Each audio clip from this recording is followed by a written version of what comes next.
बोलो गणेश जी महाराज की जय। एक दिन गणेश जी का मेला लग रहा था, सब कोई मेले में जा रहे थे। एक छोटी सी लड़की थी, उसने अपनी माँ से जिद करने लगी, मैं तो मेले में जाऊंगी। वह बोली, माँ बोली कि बहुत भीड़ होगी, किधर तू गिर पड़ जाएगी, पर नहीं मानी। तो उसने माँ से 2 लड्डू और 1 घंटी में पानी लिया। बोली 1 लड्डू तो गणेश जी को महाराज को खिलाकर पानी पिला देना, दूसरा लड्डू तू खाकर पानी पी लेना। लड़की मेले में चली गई। मेला खत्म होने पर सब अपने अपने घर आने लगे। लड़की वहीं बैठ गई। वह बोली 1 लड्डू तुमको, 1 लड्डू मुझको। इस तरह सारी रात बीत गई। गणेश जी ने सोचा कि लड्डू नहीं खाऊंगा तो लड़की घर नहीं जाएगी। छोटा सा रूप बनाकर आया, लड़की से 1 लड्डू लेकर खाया, पानी पी लिया। कहा कि कुछ मांगे। लड़की बोली, अन्न मांगू, धन मांगू, लक्ष्मी मांगू, नौखंड महल मांगू, बांदी मांगू, खूंटी हार, शेष भरतार, रुंझुन बैल, बस इतना ही मांगू। गणेश जी बोले, छोटी सी दिखती है पर सब कुछ मांग लिया, अब तेरे घर जा सब कुछ मिलेगा। घर आई तो लड़की की माँ बोली, इतनी देर कहाँ लगाई। लड़की कहने लगी, मैं गणेश जी को लड्डू खिलाकर पानी पिलाकर गणेश जी महाराज की कृपा से सब कुछ हो गया। गणेश जी महाराज जैसे उसको दिया वैसे कहते सुनते हमारे और हमारे परिवार को, सुनने वालों को, सबको देना। एक बहुत धनवान साहूकार था जिसके घर धन की आदि की किसी की कमी नहीं थी, परंतु उसके दुख था कि उसके एक पुत्र नहीं था। इसी चिंता में रात दिन रहता। वह पुत्र की कामना के लिए प्रति सोमवार को और सावन के महीने में प्रतिदिन शिवजी भगवान की पूजा, व्रत और पूजा किया करता और सायकाल में शिव मंदिर में जाकर शिवजी के विग्रह के सामने दीपक जलाया करता। उसके इस भक्ति भाव को देखकर एक समय पार्वती जी शिवजी महाराज से कहने लगी कि यह साहूकार आपका अनन्य भक्त है, सदैव आपकी व्रत और पूजा में बड़ी श्रद्धा से करता है, इसकी मनोकामना पूरी करो। शिवजी ने कहा, पार्वती, यह संसार कर्म क्षेत्र है। जैसे किसान खेत में बीज बोता है वैसा ही फल काटता है, उसी प्रकार संसार में जैसा कर्म करते हैं वैसा ही फल मिलते हैं। पार्वती ने अत्यंत आग्रह किया, महाराज जब आपका अनन्य भक्त है तो आपको इसको किसी प्रकार का दुख नहीं होना चाहिए। जो इसको दुख है उसको अवश्य दूर करना चाहिए, क्योंकि आप सदैव अपने भक्तों पर दयालु रहते हैं, इसके दुखों को दूर करते हैं। मनुष्य आपकी सेवा में, यदि आप ऐसा नहीं करेंगे तो मनुष्य आपकी सेवा व्रत क्यों करेंगे। पार्वती के आग्रह को देखकर महाराज बोले, पार्वती, कोई भी पुत्र नहीं है, इस चिंता में यह अति दुखी रहता है। इसके भाग्य में पुत्र न होने से इसकी पुत्र की प्राप्ति का वर देता हूँ, परंतु यह पुत्र केवल 16 वर्ष का होगा, इसके पश्चात इसकी मृत्यु प्राप्त होगी, इससे अधिक मैं कुछ नहीं कर सकता। यह बात सुनकर साहूकार सुन रहा था।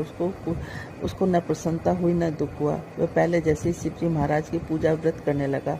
कुछ समय व्यतीत होने पर साहूकार की पत्नी गर्भवती और 10वें महीने में गर्भ से उसे अति सुंदर पुत्र की प्राप्ति हुई। साहूकार के घर में खुशियां मनाए गए, परंतु साहूकार ने उसकी केवल 16 वर्ष की आयु जानकर अति प्रसन्नता प्रकट नहीं की और न ही किसी को भेद बतलाया। जब वह बालक 15 वर्ष का हो गया तो बालक को माता ने अपने पिता से विवाह आदि के लिए कहा कि साहूकार कहने लगा, यदि मैं इसका विवाह नहीं करूंगा। साहूकार ने कहा कि मैं अभी इसका विवाह नहीं करूंगा, अपने पुत्र को काशी पढ़ने के लिए भेजूंगा। फिर साहूकार ने अपने साले अथवा बालक के मामा को बुलाकर बहुत सा धन देकर बालक को काशी पढ़ने के लिए भेज दिया और कहा कि हर रास्ते पर तुम यज्ञ और ब्राह्मणों को भोजन कराते जाना। दोनों मामा भांजे यज्ञ करने ब्राह्मणों के भोजन कराते जा रहे थे। रास्ते एक नगर में पड़ाव पड़ा। उस नगर के राजा की बारात आई हुई थी, लेकिन वर पक्ष वाले वह भी थे, क्योंकि उनका वर एक आंख से काना था। अब वो एक ऐसे सुंदर युवक की तलाश में थे कि जो वो रात को उससे शादी कर ले और हम कन्या को लेकर अपने घर चले जाएं। जब उन्होंने मामा भांजे को देखा तो कहा कि हमें एक थोड़ी देर के लिए अपने लड़के को हमें उधार दे दो। उसने कहा, कहीं ऐसा भी होता है कि हम तुम्हें बहुत सा धन देंगे। मामा ने कुछ सोचते हुए उसको दे दिया। जब सारा विवाह संपन्न हो गया तो जब फेरे पड़ने लगे, सब विवाह संपन्न हो गया। वो भांजा बहुत सुंदर था, सब देखकर बहुत खुश हो रहे थे कि जो ना उस राजा की लड़की को कन्या वर बहुत अच्छा मिला है। अब जब सारा विवाह संपन्न हो गया तो वो उसकी चुंदरी में लिख के चला गया कि मैं एक साहूकार का बेटा हूँ, मैं काशी पढ़ने के लिए वहाँ विद्या प्राप्त करने के लिए काशी जा रहा हूँ। और राजा का लड़का तो काना है। कन्या अपनी चुंदरी पे अपने वर को कुछ लिखता हुआ देख रही थी। उसने जाकर देखा, जब सुबह विदा का समय आया तो उसने अपनी चुंदरी पर लिखा देखा। उसने कहा कि यह मेरा वर नहीं है, मेरा वर तो काशी पढ़ने के लिए गया हुआ है, राजा का लड़का तो काना है। उसने उसके साथ जाने से मना कर दिया। सारे में हाहाकार मच गया। राजा ने जब सच्चाई का पता चलाया तो उसको पता चल गया कि वो तो वाकई में ही काना है। उसको भगा दिया गया। अब वो, क्योंकि उस लड़की की किस्मत में सौभाग्यवती का योग था, वो वो 16 सोमवार किया करती थी। सावन के सोमवार व्रत पूजा विधि विधान से किया करती थी और व्रत की यही कहानी वो पढ़ा करती थी। अब वो मामा भांजे काशी के लिए चलती है। काशी पे यज्ञ पूरा करने के लिए जब वापसी में यज्ञ पूरा करने के लिए कर रहे थे तो क्या नाम है, एक दिन जब वह 16 वर्ष का पूरा हो गया तो उसके सिर में भयानक दर्द उठा। उसने कहा मामा मैं थोड़ा सा आराम करने जाता हूँ, मेरे सिर में बड़ा भयानक दर्द उठ रहा है। मामा ने कहा ठीक है। अब वो आराम करने के लिए चला गया तो वो थोड़ी देर में मामा उसको या खून आहुति देने के लिए बुलाने आया तो देखा कि भांजा तो मरा पड़ा है। उसने सोचा मैं रोऊंगा चिल्लाऊंगा तो सारा यज्ञ खराब हो जाएगा। उसने अपने दिल पर पत्थर रखकर और सारा यज्ञ और ब्राह्मणों को भोजन कराने के बाद वो विलाप करने लगा। उसी रास्ते से शिव और पार्वती जा रहे थे। इतना विलाप देखकर पार्वती माता रुक गई। उन्होंने शिव जी भगवान से कहा देखो कौन विलाप कर रहा है। तो वो कहने लगा कि कोई विलाप नहीं कर रहा है, ये विलाप वही कर रहा है जिसको 16 वर्ष की आयु संपूर्ण हो गई। उसने कहा नहीं बहुत करुणा कुंदन है, मैं तो जाकर देखूंगी। जाकर देखा तो पार्वती माता उससे कहने लगी कि आपको इसको जीवित करना ही पड़ेगा। जब शिव जी भगवान ने ध्यान करा तो देखा कि इसकी शादी तो उस लड़की से हो गई जो अखंड सौभाग्यवती जिसके भाग्य में है। अब उनको उस लड़के को जीवित करना पड़ा। उस लड़की को जीवन दान देने के बाद शिव पार्वती आगे चल दिए। वो लड़का वापस जा रहा था तो वहाँ उसी नगर से गुजरने लगा तो लड़की ने और उसकी सखियों ने पहचान लिया। वो पकड़कर राजा के सामने लेके आए। राजा ने सारी बात बताई, उसे बहुत सा धन दिया और अपनी लड़की को विदा कर दिया। इधर लड़के के माँ बाप दोनों छत पर चढ़कर बैठ गए। वो कहने लगे कि हम नीचे जब भी उतरेंगे जब हमारा बेटा हमें लेने आएगा, नहीं तो हम यहीं से प्राण दे देंगे। इतने मामा नगर में पहुंचने के बाद उसने जाकर कहा कि चलो तुम्हारे बहू और बेटे आए। वो कहने लगा क्यों? वो करता है मेरे भाग्य में तो 16 साल का बेटा था। मामा ने उसको सारी बात बताई। कहने लगा कि जो ना अखंड सौभाग्यवती लड़की की शादी होने की वजह से तुम्हारे बेटे की आयु पूरी लंबी हो गई है। अब दोनों सेठ सेठानी नीचे उतरे। उन्होंने अपने बेटे और बहू को खूब आदर सत्कार के साथ किया और कहा कि जो भी सावन के महीने में इस कहानी को रोज पढ़ेगा सुनेगा उसको भी अखंड सौभाग्यवती का फल मिलेगा, साथ में पुत्र पौत्र का फल मिलेगा। जैसे पार्वती माता शिव जी भगवान तुमने उसको दिया वैसे कहते सुनते हमें और हमारे परिवार को सुनने और कहने वालों को सबको देना। जय विष्णु भगवान की जय। 2 बहन भाई थे। बहन बृहस्पति देवता की पूजा किया करती। बृहस्पति भगवान आते, 4 लड्डू एक चांदी का कटोरा देकर चले जाते। लड्डू खा लेती, कटोरा कोठरी में रख देती। एक दिन भावजी ने कोठरी खोल कर देखी, कोठरी में से कटोरा जगमग हो रहा था। उसके पड़ोसन ने कहा मेरी नंद इतने कटोरे कहाँ से ले आई? कोठरी में कटोरों की जगमग हो रही है। पड़ोसन बोली अपने आदमी से कही। वह बोली मेरा आदमी नहीं सुनेगा। बोली दाल का चमचा भात में, भात का चमचा दाल में दिया। उसने वैसा ही किया। वह बोला पागल हो गए। वह बोली पागल मैं नहीं हो रही, पागल तो तुम्हारी बहन हो रही है। पता नहीं इतने कटोरे कहाँ से ले आते। कोठरी में कटोरा की जगमग हो रही है, इसी से घर से निकाल दो। भाई बोला जीजी मामा के घर चलेंगे। वह जानती थी कैसे मामा के घर जाते हैं। वो बोली जहाँ केले का पेड़ और मंदिर हो वहां उतारती। वह बोला अच्छा। जंगल में जाकर देखा, जहाँ केले का पेड़ था मंदिर था, उतार दिया। बृहस्पतिवार का दिन था। केले की पूजा करी। बृहस्पति महाराज आए, 4 लड्डू एक चांदी का कटोरा देकर जाने लगे। वो पेड़ के पीछे छिपकर खड़ा गया तो उसे पैर पकड़ लिए। बृहस्पति महाराज बोले पापी ते मेरे पैर छोड़, कुंवारी कन्या के कलंक लाते तो ये शर्म नहीं आती है, सत के व्रत करती है। मैं इसे देकर जाता हूँ, इसका पीछा भूल कर भी मत करना। बहन को लेकर घर आ गया। उसकी भाभी दरवाजे पर खड़ी थी। वह बोली तू इसे फिर ले आया? वह बोला मेरी बहन को कुछ मत करना, मेरी बहन तो बृहस्पति भगवान के व्रत करती है, वो इसे देकर जाते हैं। भाभी बोली मैं देखूंगी इसके। बृहस्पति महाराज सारी नगरी में बोलाई अपने अपने बच्चों को लेकर आना, मेरी नंद बृहस्पतिवार के व्रत रखती है, सबको 4 लड्डू चांदी का कटोरा मिलेगा। अब वो एक टांग पर खड़ी होगी, हे बृहस्पति महाराज मेरी लाज रखियो। उसमें 20वां अध्याय। गजाननं भूतगणातिसेवितं कपितजम्बूफलचारुभूषणम् उमात्तं शोकविनाशकारकं नमामि विघ्नेश्वरं पादपङ्कजं।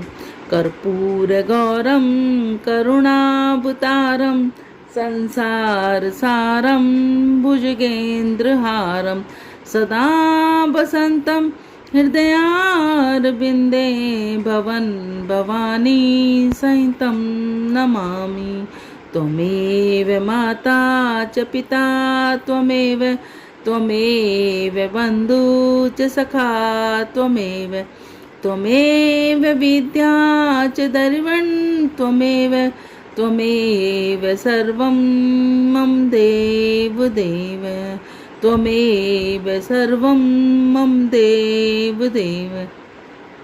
ओम नमः शिवाय, ओम नमः शिवाय, ओम नमः शिवाय, ओम नमः शिवाय।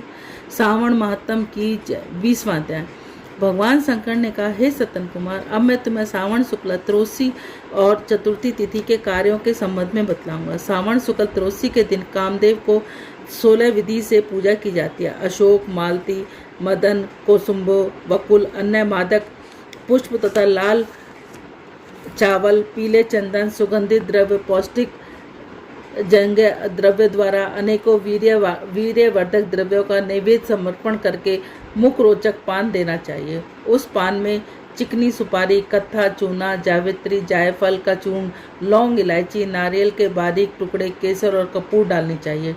ऊपर से चांदी का वर्क लगाना चाहिए। ऐसे पान को सदासुर को शत्रु की प्रीति के लिए देना चाहिए। मोमबत्तियों से आरती कर पुष्पांजलि देनी चाहिए। कामदेव के नामों का उच्चारण कर प्रार्थना करनी चाहिए। आप बसंत ऋतु में निमित्त मात्र हैं। आपके मनोरंजन के लिए इंद्र दिन रात तैयार रहते हैं, क्योंकि तेजस्वियों से अपने स्थान से दूर होने के डर से इंद्र आपसे डरा करते हैं। आपको छोड़कर सदर्थ मन में भला कौन विरोध कर सकता है। आप भगवान श्री कृष्ण के पुत्र अनिरुद्ध, सुर प्रभु, मलयांचल, सुभंत, चंदन तथा अगरुक से सुगंधित है। संसार को विजय करने में दक्षिण दिशा में मल्य वायु आपको सहायिका है। हे काम मदन, इस संसार में बिरले ही जितेंद्रियां मिलेंगे जिन्हें आपने वशीभूत न किया हो। कामदेव, आप इस पूजन से प्रसन्न हो। सावन शुक्ल त्रयोदशी के दिन कामदेव अर्चित हो जाने से प्रवृत्ति मार्ग लपेट जीव को आप अत्यंतिक वीर्य तथा पुष्टि देते हैं और निर्वृत्त मार्ग में लगे हुए हैं। निरंतर जीव के काम रूपी विकार को हर लेते हैं। हे तात, तुमसे मैं त्रयोदशी के कार्य कहता हूँ। सुनो, मैंने जो तुमको अष्टमी के दिन का पवित्रारोपण बतलाया था, यदि मनुष्य उस दिन न कर पाए तो प्रभु सदाशिव की प्रत्यक्ष चतुर्थी को के दिन कर लेना चाहिए। देवी तथा विष्णु समान हो पवित्रा का निर्माण करना चाहिए। केवल प्रार्थना तथा नाम भेद की कल्पना करनी चाहिए। विकल्प से यहाँ तो विशिष्ट बात है, उसे मैं अब तुम्हें बतलाता हूँ। 11, 48 या 50 तार के बराबर की ग्रंथियों वाला तुल्य मध्य भाग वाला पवित्रा बनाना चाहिए। पवित्रा 12 उंगल 8 उंगल का होना चाहिए। शेष विधि पहले के समान है। फल आदि पहले की तरह ही है। अंत में मनुष्य को कैलाश को जाता है। बोलो सावन महात्म की जय।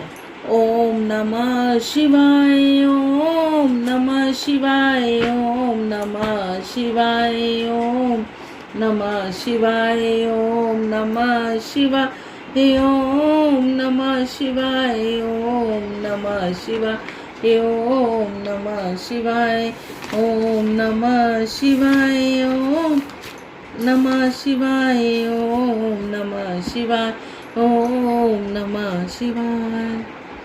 सारे जग में मचा दिया शोर, बोला मेरा है। सारे जग में मचा दिया शोर, बोला मेरा है, मेरा है, मेरा है, बोला मेरा है। मैं कहूँ बजा के ढोल, बोला मेरा है। कोई कहे काला, कोई कहे गोरा, कोई कहे काला, कोई कहे गोरा, मेरा बोला चांद चकोरा, मेरा बोला चांद चकोरा, बोला मेरा है। सारे जग में मचा दिया शोर, बोला मेरा है।